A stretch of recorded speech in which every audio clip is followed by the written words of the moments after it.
It's technology of the smallest kind. It's everywhere. It's in the finest grains of society. From autos to manufacturing to data centers to communications, everything depends on semiconductors. Semiconductors are more important than oil. Microprocessors are a highly strategic industry. Across from China, the island of Taiwan is the world's largest producer of electronic chips, a situation that is creating geopolitical tensions. 台湾是中国，台湾更是被外族侵占。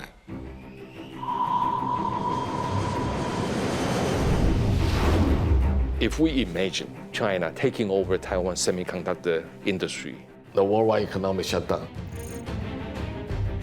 Taiwan with semiconductor is probably the best defense, has a silicon shield. Since the 1980s, the United States and Europe have been off-shipping the production of electronic chips. The globalization trend was driven by differentials in labor costs. It was simply cheaper to hire workers. Aware of their dependence, Americans and Europeans are facing a race against time to produce their own chips. They're building the biggest plant they've ever built in the world here in Arizona. 18 months ago, it was desert. The country that produces microprocessors will thus control the global industry. The world's geopolitics has been defined by where the oil reserves are for the last 5 decades. And I think where the chips come from is more important for the next 5 decades. From Taiwan to the far reaches of America, microprocessors are now coveted by the major world powers.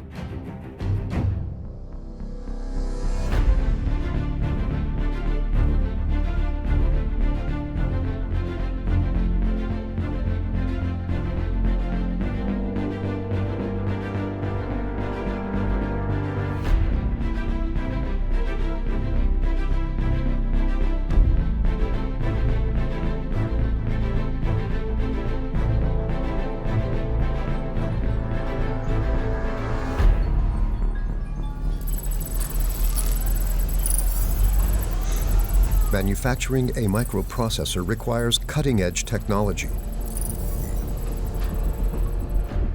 And it all starts with one of the most abundant elements in the Earth's crust.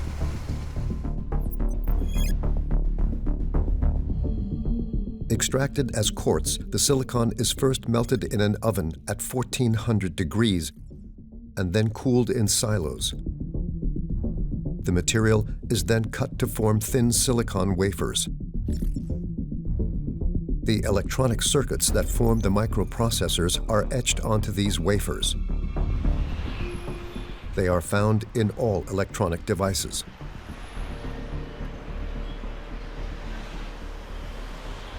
In the 1980s, Europe preferred to transfer production of this technology to Asia.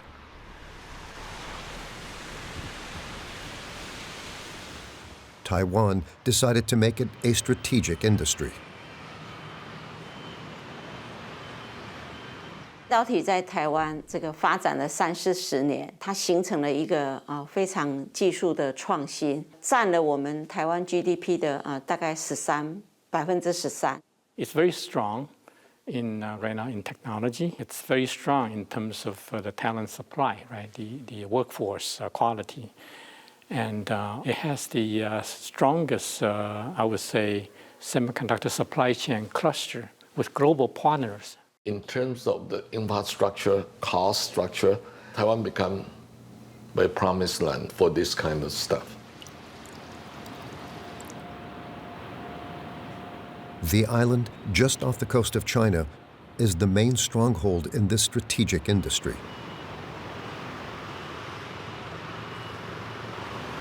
Taiwan accounts for 30% of the world's supply of microprocessors. The small country is a vital pillar of the global economy.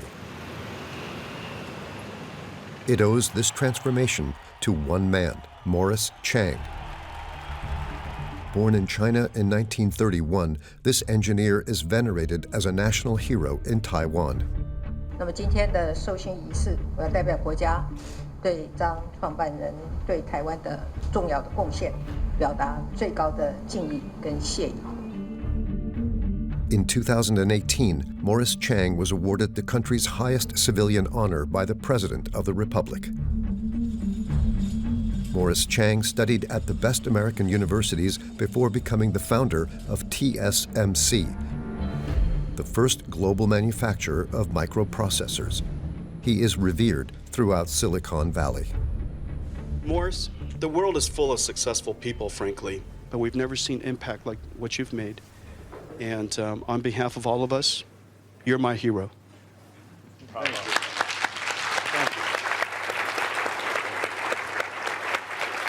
Morris Chang, I think, rightly can claim to have really reshaped the chip industry starting in the late 1980s when he founded TSMC. He was actually present at the creation of the semiconductor industry when he worked at Texas Instruments in the late 1950s.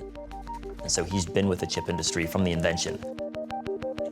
Actually, the very idea, the new business model, the pure play foundry business model, now everybody thinks that it was a pretty clever idea, but at the time, nobody needed that platform.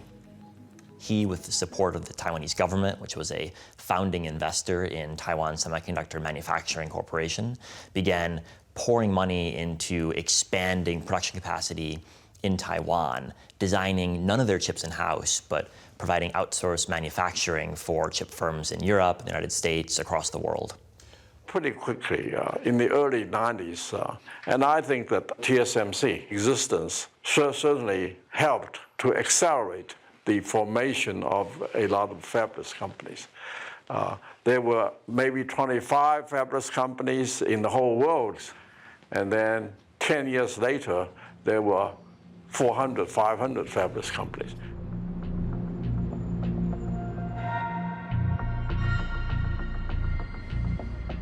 In less than 40 years, TSMC has built an empire of mega factories across Taiwan. In the suburbs of Taipei, the TSMC factories are impenetrable. Corporate communication is strict. Interviews with employees are forbidden, as are images from inside. TSMC has become the center of global attention. The company has the power to paralyze the world. TSMC produces 90% of the most advanced processor chips. From Apple, whether it's an iPhone, or NVIDIA, which powers many data centers, TSMC produces many of their chips. And without TSMC's production, the entire digital economy would simply ground to a halt. Of all of the companies you know in the world, this is the only company that currently has something they make in our possession right now. There are no others. So there's basically Air and TSMC.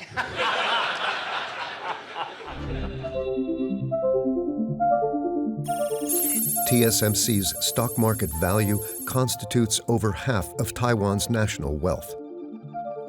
These days, 30% of the world's electronic chips are manufactured on the island. China, the USA, and Europe are lagging far behind and have to import the bulk of their microprocessors.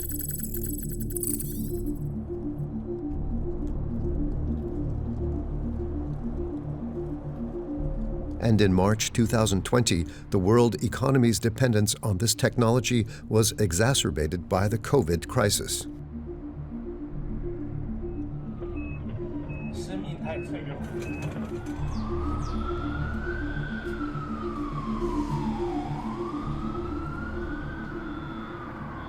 COVID was this massive accelerant. Now everybody's communicating online. Zoom became a common word, not for a telescopic lens, but for how we communicate. The semiconductor industry was sort of rolling along at 5 or 6% kind of growth rate.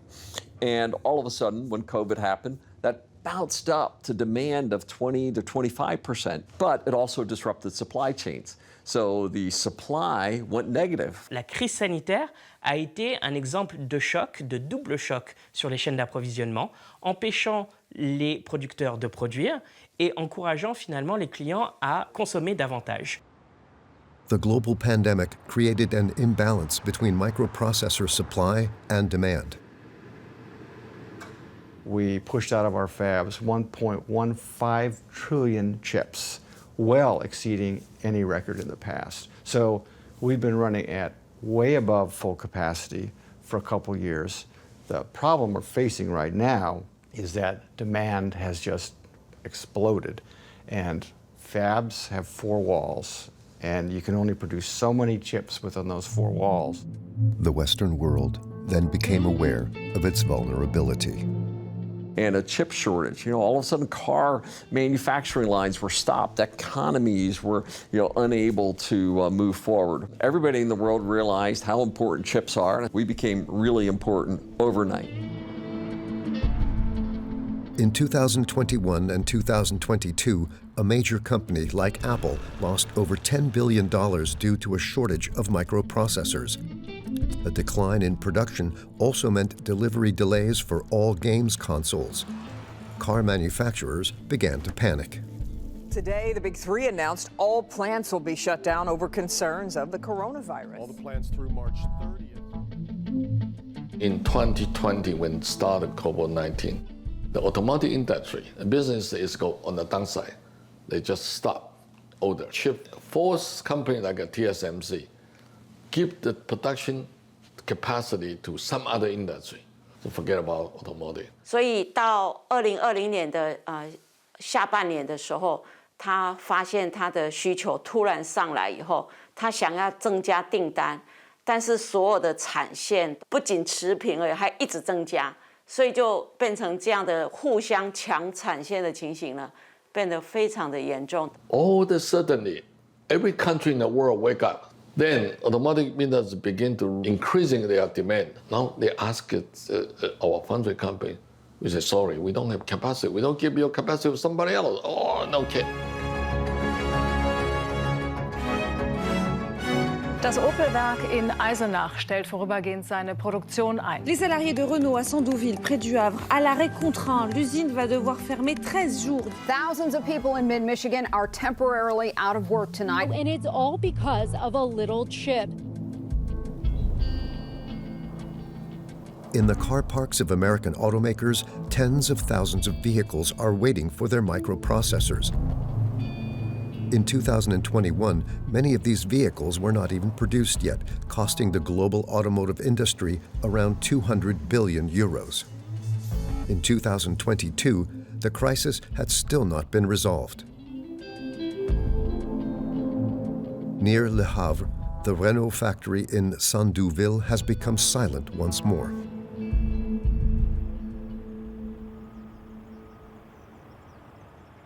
Notre site est arrêté pendant 10 jours. Tout simplement pour cette fameuse crise des microprocesseurs. Régulièrement, malheureusement, la direction est amenée à fermer le site pour manque d'approvisionnement de ces microprocesseurs. Et on se retrouve dans le tiers d'aujourd'hui avec une usine, dans notre jargon, on appelle ça une usine meurtre, c'est-à-dire personne à l'intérieur. Vous voyez des voitures qui sont accrochées sur des lignes de montage.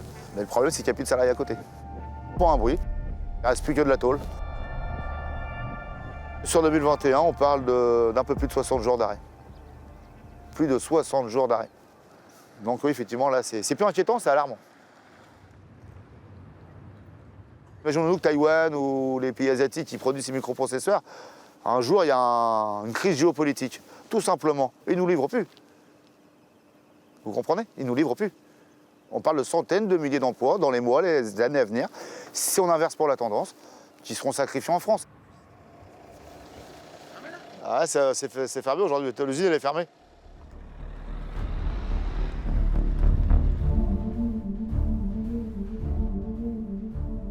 There's a lot of analogy to what we saw in 1973, you know.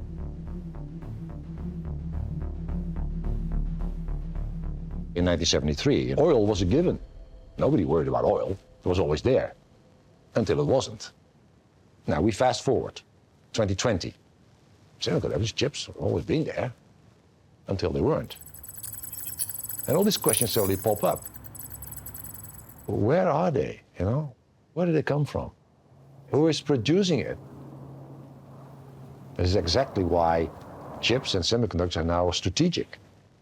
The globalization trend was driven by differentials in labor costs. It was simply cheaper to hire workers in places in East Asia. It was driven by typical trends in terms of shipping costs going down, in terms of new IT technologies making it easier to have a firm that operated in Europe and the US, and that's where the vulnerability comes in. On ne pensait pas un seul instant que ces chaînes d'approvisionnement internationales puissent être remises en question. On n'avait probablement pas l'imagination d'une telle pandémie ou d'une telle guerre. Et donc la logique de main-d'œuvre à bas coût n'a plus aucun sens aujourd'hui. On est plus dans une logique de technologie à bas coût. Et ça, c'est fondamental pour comprendre ce mouvement inverse qu'on a pu observer. For decades, companies have massively delocalized production without a second thought. Microprocessors have been no exception. And today, Western leaders are acutely aware of their dependence. The pandemic has painfully exposed the vulnerability of chips supply chains. COVID-19 pandemic exposed the fragility of just-in-time supply chains. I think for a couple of decades now, political leaders, meanwhile, have just not thought much about the industry. They've thought semiconductors were something that plugged into their computer or smartphone, and their thinking stopped basically right there. Nous avons, sur le sujet des composants en particulier électroniques, un énorme défi. The global semiconductor shortage has caused a shortfall in consumer goods, especially automobiles, and it's contributing to higher prices around the world. And so it's only in the past couple of years, due to the pandemic, due to the geopolitical competition, that leaders have started thinking about, is this a risk?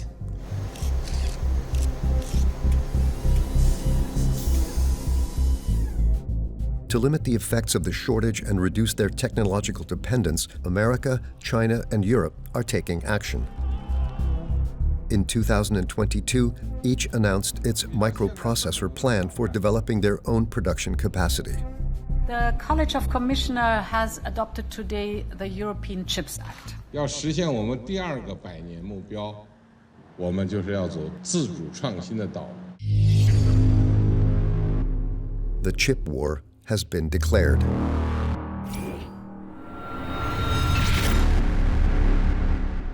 There are a couple of different wars going on simultaneously. There's wars between companies struggling for market share, but there's also competition between nations for who gets which part of the supply chain. On the 2nd of August 2022, Taiwanese television channels broadcasted the arrival of an official airplane live on air. Nancy Pelosi was on board, the then Speaker of the United States House of Representatives and third in line to the presidency. It's the first time in 25 years that such an important American political leader has set foot on Taiwanese soil. Today, our delegation came to Taiwan to make unequivocally clear we will not abandon our commitment to Taiwan, and we are proud of our enduring friendship. Although Nancy Pelosi broadcasts her visit across social media, she doesn't mention anything about a very important meeting about microprocessors.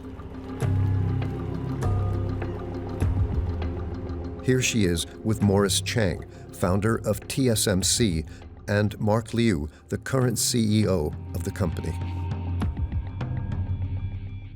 If you look at Taiwan's production of semiconductor, you can easily tell that Taiwan has occupied a very important place in the world.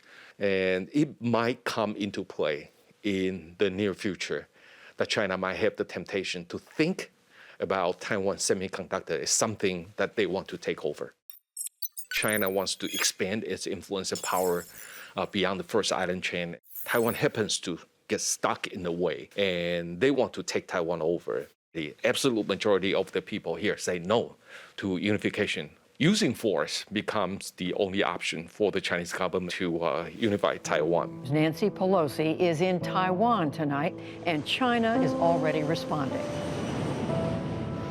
Pelosi's late-night landing was quickly followed by news of Chinese military drills all around the island. Using missiles and fighter jets, China organized an unprecedented military blockade of Taiwan for several days. President Xi Jinping sent a strong message to Taipei and Washington. 我要告诉大家的是，这是一场彻头彻尾的闹剧。美方打着所谓民主的幌子，在干着侵犯中国主权的勾当，台湾必将回归祖国的历史大事。Pelosi 去台湾，我觉得 Pelosi politician 都说不上，他年龄太大了 ，too old。Since 1949, Taiwan has been one of the obsessions of the Central Powers. In October 2022, during the 20th Congress of the Chinese Communist Party, President Xi Jinping reaffirmed his commitment to annex the rebel island. 解决台湾问题是中国人自己的事，要由中国人来决定，但绝不承诺放弃使用武力，保留采取一切必要措施的选项。 China's ambition for Taiwan is not just politically fueled. The island is at the heart of the technology war between the USA and China. La Chine a annoncé clairement son objectif de devancer les États-Unis sur le plan technologique. Il est évident que le conflit s'est cristallisé sur les semi-conducteurs qui sont au cœur justement de la troisième révolution industrielle et de la domination technologique du monde. S'il y avait une attaque chinoise justement militaire sur Taïwan, ça créerait une déflagration vraiment majeure. 那无疑，中国肯定在半导体产业上，它是个新兴的半导体大国。那么时间太短，就造成这个很多的工艺技术的积累，我们的能力就不是在这个行业里面要去追最先进那一点，我们把中低的，我们靠量，中低端的吃了就完了，这么一个这个问题。If we imagine the world with China taking over Taiwan semiconductor industry, and they use this as a weapon against the rest of the democracies, I'm sure the rest of the democracies which relied on semiconductor industry in Taiwan, I'm sure they will react in a very strong way. Taiwan with semiconductor is probably the best defense. Les Taïwanais se servent de TSMC comme d'un bouclier et d'un moyen de se protéger au plus haut niveau, y compris sur le plan politique, mais également sur le plan militaire. Il faut que Taïwan reste intact dans sa capacité à produire des semi-conducteurs face à la Chine et pour l'industrie américaine et l'industrie mondiale. United States, you make sure we are here to make things for you. It's not for our interest, for their own interest, for Apple, for all these companies that require continue our business. And Chinese, they maybe like it happen, but the US say, no, sorry, we're not allow this happen. An armed conflict in the Taiwan Strait could jeopardize the majority of the world's electronics production. Faced with China, Taiwan can count on a powerful military ally. Are you willing to get involved militarily to defend Taiwan if it comes to that? Yes. You are? That's the commitment we made. The idea that it can be taken by force is just not appropriate. It will dislocate the entire region and be another action similar to what happened in Ukraine. Si Taïwan n'avait pas la capacité industrielle dans ce domaine, je pense que l'intérêt de défense de Taïwan serait bien moindre aux yeux des Américains. Il va de soi que les intérêts économiques, et en particulier dans le domaine des semi-conducteurs, est crucial, central dans les relations américano-taïwanaises.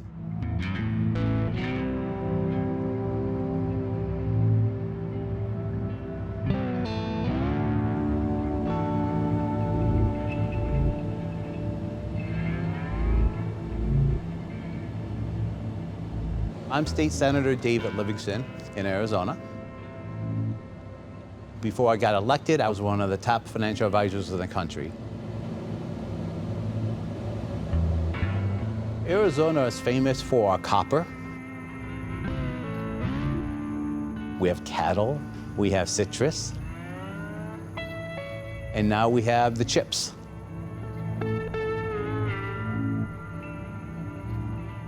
In the Arizona desert, new businesses are opening up so they can benefit from America's help. The Taiwanese company TSMC is building its first mega factory in the United States. This is the Taiwanese semiconductor plant. Phase 1 is a $12 billion investment. And if it goes well, I think the long-term plans for the next 20 years is to build 3 of these plants up here in this location.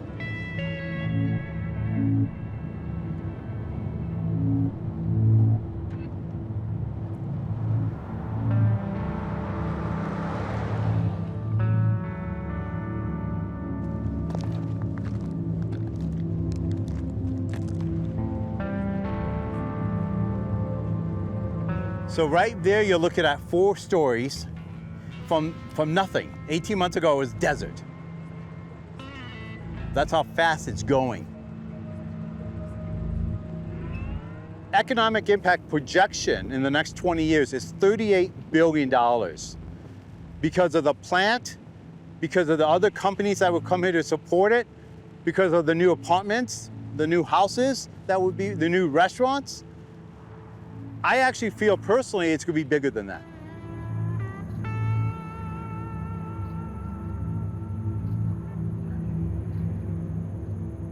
It warms my heart because Taiwanese semiconductors and their people picked us, and we competed against the whole world on where this plant was going to be. This will be their biggest plant they have, and it's here in my hometown, in my district.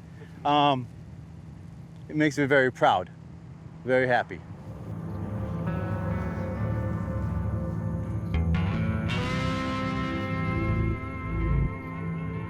This semiconductor factory will soon produce 5-nanometer chips, the latest generation of microprocessors that are currently only being made in Asia. Needless to say, the choice of location was no coincidence.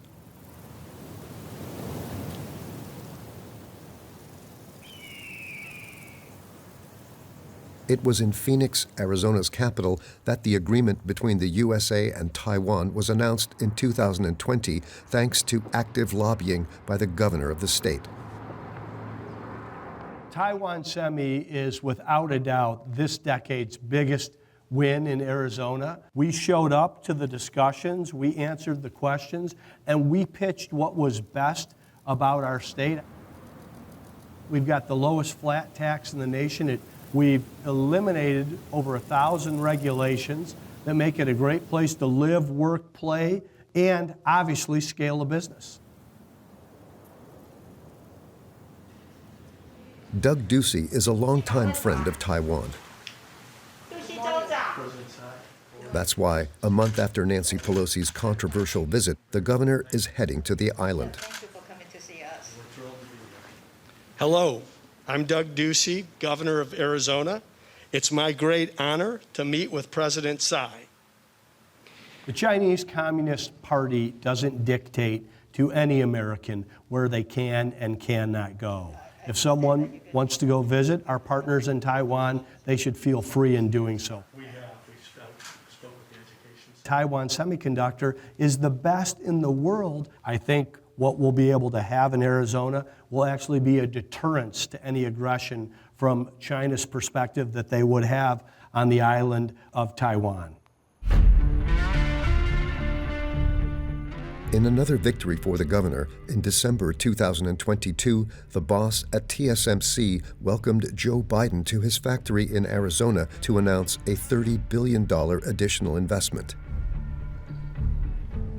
Thank you to everyone at TSMC, especially Morris Chang, who founded this company in 1987 and grew it into a global giant. And today, TSMC has announced a second major investment. They'll construct a second fab here in Phoenix to build chips, 3 nano chips. A few weeks later, in the gardens of the White House, it is a historic day for the American economy. Following her return from Taiwan, Nancy Pelosi stands as master of ceremonies. Today, Mr. President, with the stroke of your pen, America declares our economic independence, we strengthen our national security, and we enhance our family's financial future.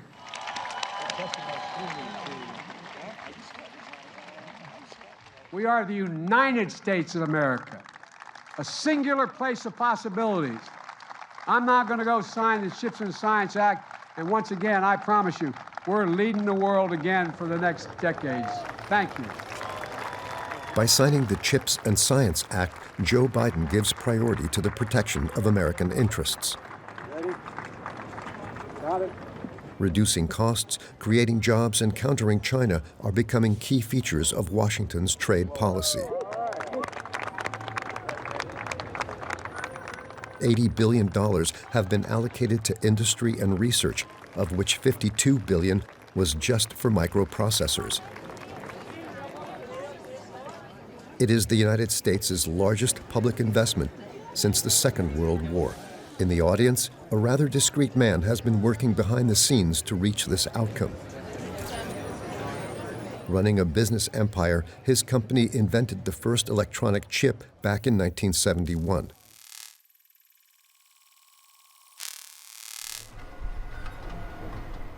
Intel is now the second largest producer of microprocessors in the world. I came into the role as CEO, we basically laid out this very simple view. The world needs more geographically balanced, resilient supply chains. And the world now realizes that. That's the essence of the U.S. CHIPS Act, to get more geographically balanced, resilient supply chains. I can't put oil reserves in my country, but I can help build fabs in my country. We have to build out.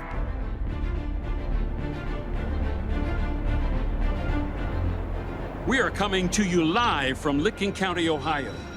This is the site where Intel is breaking ground for its newest chip manufacturing facility. Intel is going to build a workforce of the future right here in Ohio.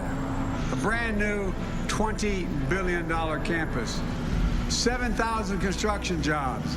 Please join me in welcoming Intel CEO, Pat Gensler. Oh, we made it. This great state of Ohio has this tradition of manufacturing. You all like to build stuff.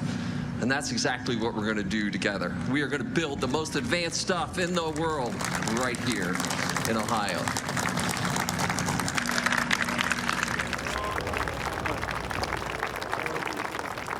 Unfortunately, we produce zero of these advanced chips in America. Zero. And China's trying to move way ahead of us. The United States has to lead the world in producing these advanced chips. And this law makes sure that we will. Intel boss Pat Gelsinger is one of the several entrepreneurs close to the president. In the United States, industrial policy in key economic sectors has a bearing on the interests of the state. Les États-Unis font une politique industrielle sans nationaliser des entreprises, comme on a pu le faire en France à un certain moment donné, mais ils interviennent par l'intermédiaire des commandes massive du département d'État. Quand on regarde de plus près dans l'histoire industrielle des États-Unis, on se rend compte, comme dans bon nombre de pays, que le complexe militaro-industriel a joué un rôle majeur dans l'émergence des innovations technologiques. Okay, ready? 1, 2, 3. Let's dig! In Ohio, Intel's $20 billion industrial complex will only take 2 years to get up and running.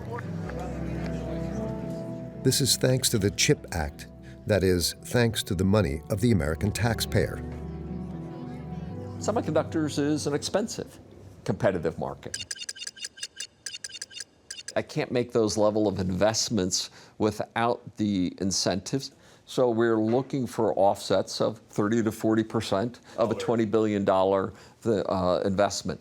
And that's exactly how the CHIPS Act is designed. And as I say to the political leaders, we're not looking for handouts, but if I'm going to make this level of capital investment, it has to be competitive in the world market. Les États-Unis se sont rendus compte que les Chinois arrivant à la frontière technologique auraient une capacité de dépasser militairement les États-Unis avec des semi-conducteurs qui peuvent intégrer les toutes dernières technologies et qui auraient pu menacer la suprématie militaire américaine. To combat this, the American reindustrialization strategy is accompanied by punitive and radical measures.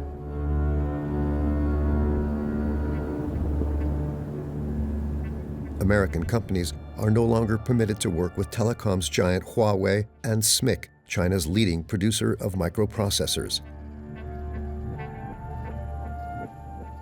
In Beijing, this measure is perceived as an aggression. 其中部分条款限制有关企业在华正常经贸和投资活动，具有明显的歧视性，严重违背了市场规律和国际经贸规则，将对全球半导体供应链造成扭曲。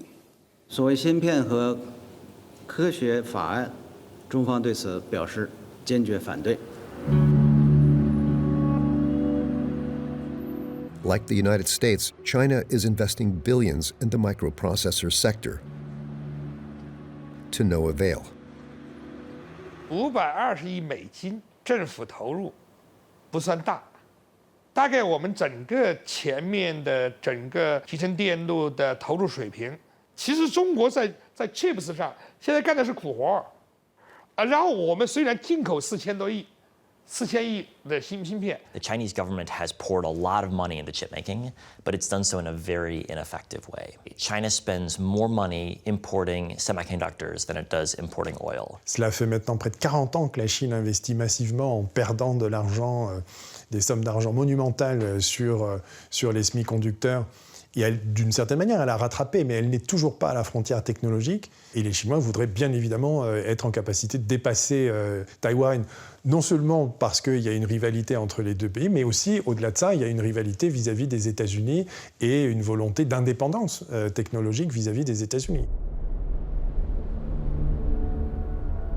In response to American sanctions, Chinese semiconductor production has hit an all-time high in recent months. 300 billion chips have been created in the country's factories. 好的，其实呢，我觉得这个美国的很多决策是一些非常简化的，或者说是非常有时候在我看来是比较缺乏目标的，或者比较愚蠢的。那我叫姚海平，是这个酷星微电子公司的创始人、董事长 CEO。2011年成立了酷星微电子。 就到现在为止呢，过去的25年以上，我一直都在创业做半导体芯片设计企业。公司的话呢，有将近200名员工，其中在芯片设计里面，在芯片部分有60多人。大家看到，包括这个他们在做一些仿真，如果看到这个电路的部分啊，在做一些验证的部分，当然主要是在做硬件的代码编写、硬件的验证以及软件的开发、软件的验证。 你不都预留了吗？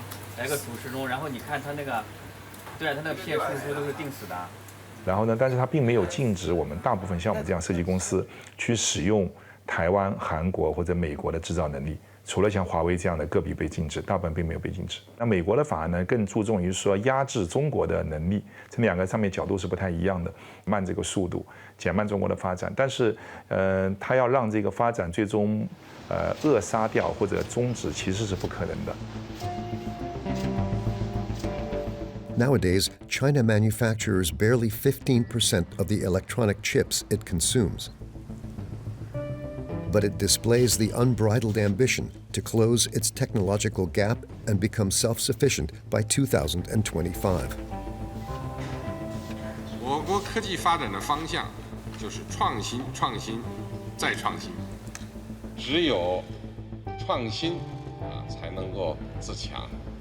坚定地走好这条道路，再接再厉，更上层楼。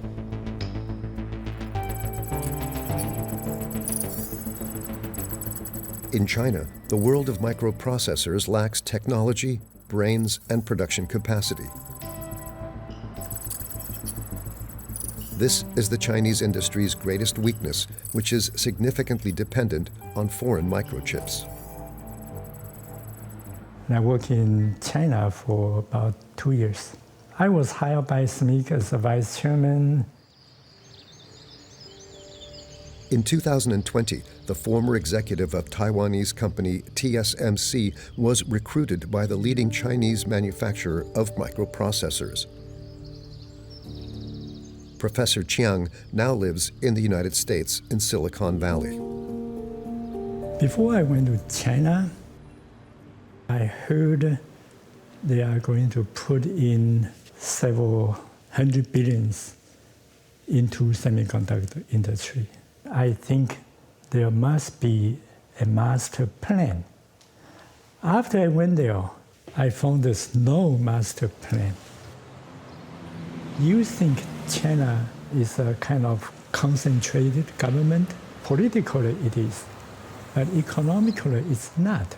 Because local government have their own funding. They can do whatever they can. People just want to have power. If you look at the aggregate funds that China devotes to chipmaking, it's billions and billions of dollars, but much of that comes from different provincial or local officials, and they all want a facility in their province or their city, so it ends up being very inefficient in terms of how this is spent. As a result, although China's firms are subsidized more than anyone, they've really struggled in the past decade to actually improve their manufacturing capacity relative to other countries. There is a tech war underway. Who will have the technology that leads? Right now, the US has it, but our lead has been slipping, and China certainly wants to have its own indigenous technology that doesn't rely on US or Taiwanese or Korean or. 马太效应，也就是强者恒强，强像台积电、三星、Intel， 他们已经是强者了，强者恒强。那么这个时候，希望去很快的追赶上他们的速度，这是非常难的，非常非常难的。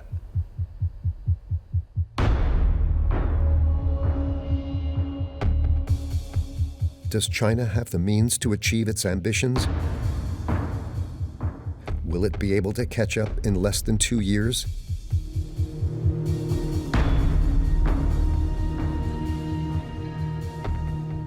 In this global race for the production of microprocessors, Europe seems overwhelmed, despite speeches by leaders in Brussels.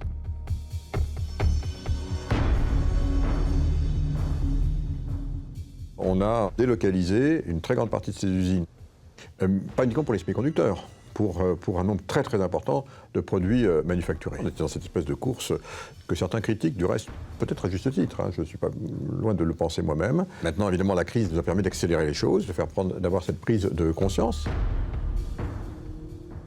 Il est temps de reprendre son destin en main pour nous fixer une ambition qui est, à l'horizon 2030, d'être en capacité de produire 20% de la production mondiale sur la planète. Il faut absolument qu'on augmente massivement la capacité de production des semi-conducteurs en Europe.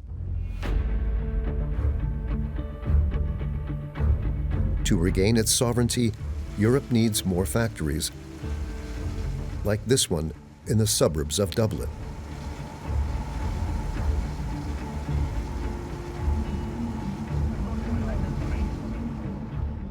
The most modern factory in Europe is being built in these very suburbs of the Irish capital.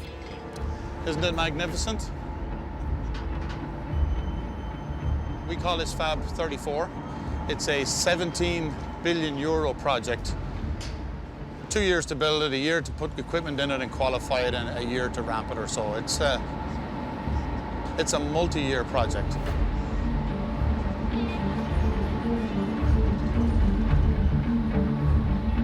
By the end of 2023, this plant will produce the latest generation of microprocessors. But appearances are deceptive. Fab 34 is not a European factory. It is owned by the American manufacturer Intel and its boss, Pat Gelsinger. Today, we are announcing our European investment program. We envision investing up to 80 billion euros in the EU over the next decade. European Commission President Ursula von der Leyen recently said there is no digital without chips. And she is absolutely right. Ladies and gentlemen, a month ago, the Commission presented the European Chips Act. With this The European Commission president appears in Intel's promotional video to publicize its microprocessor plan. We also want to strengthen our resilience. In total, more than 43 billion euros of public investment, both European Union and national level investment, will support the CHIPS Act until 2030. Incapable of addressing this technological sovereignty problem, Europe has therefore agreed to help American companies. In the trade war between the US and China, Europe seems to be the biggest loser. On avait encore quelques producteurs dans les années 80 ou 90 qui ont tous disparu et qui ont été soit rachetés par les Américains, voire même par des entreprises asiatiques. Les pays européens ont échoué. Ce que cherchent effectivement à éviter peut-être les Européens, c'est à sécuriser leurs approvisionnements aujourd'hui si nous avions encore un bouleversement géopolitique dans cette industrie. However, Brussels can rely on 3 European manufacturers of microprocessors. Europe actually boasts a major champion in the industry. ASML is a Dutch firm unknown to the general public.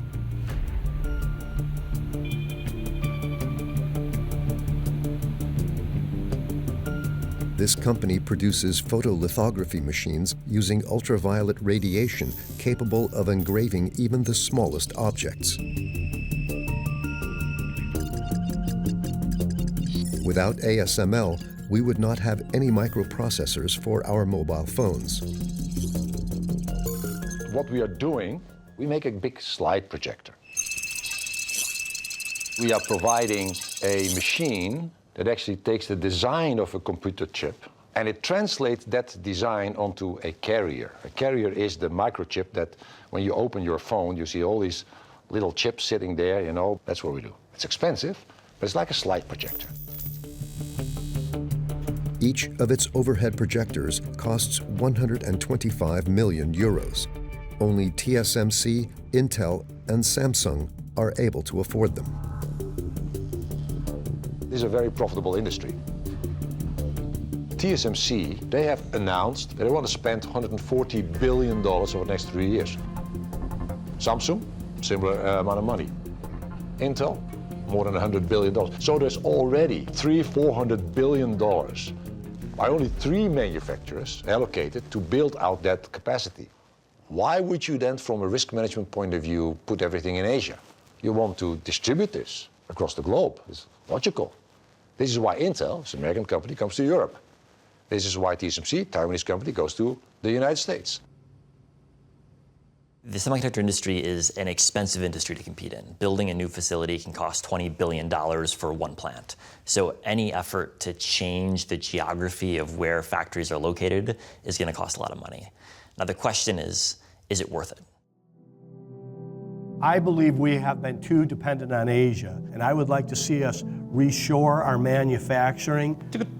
而且全球化的浪潮，所谓脱钩是不可能的，这是上帝指挥的。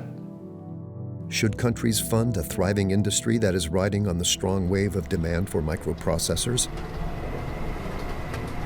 Governments need to incentivize, subsidize those big companies to just start such a big project as a kind of a co-partnership. Governments and manufacturers working hand in hand. In Asia, Europe, and the United States, the chip war has only just begun. Microprocessors have become the main raw material of our digital life. There is no innovation without semiconductors. There is no green without semiconductors. And there is no national security without semiconductors. It's that important to the future. Let's treat it with that priority. Vous avez des entreprises qui ont développé des savoir-faire uniques au monde et qui tirent leur épingle du jeu de cette nouvelle donne à l'intérieur qui a été causée par la géopolitique. Et donc ce sont ces entreprises qui sont en capacité effectivement d'imposer leurs décisions à l'échelle de la planète et au gouvernement. This war that is both commercial and political is revealing the limits of globalization. The microprocessor crisis will no doubt further the feud between Chinese and American giants. Will Washington maintain control of its strategy, or will it have to contend with a China committed to resorting to violence in order to close the technology gap?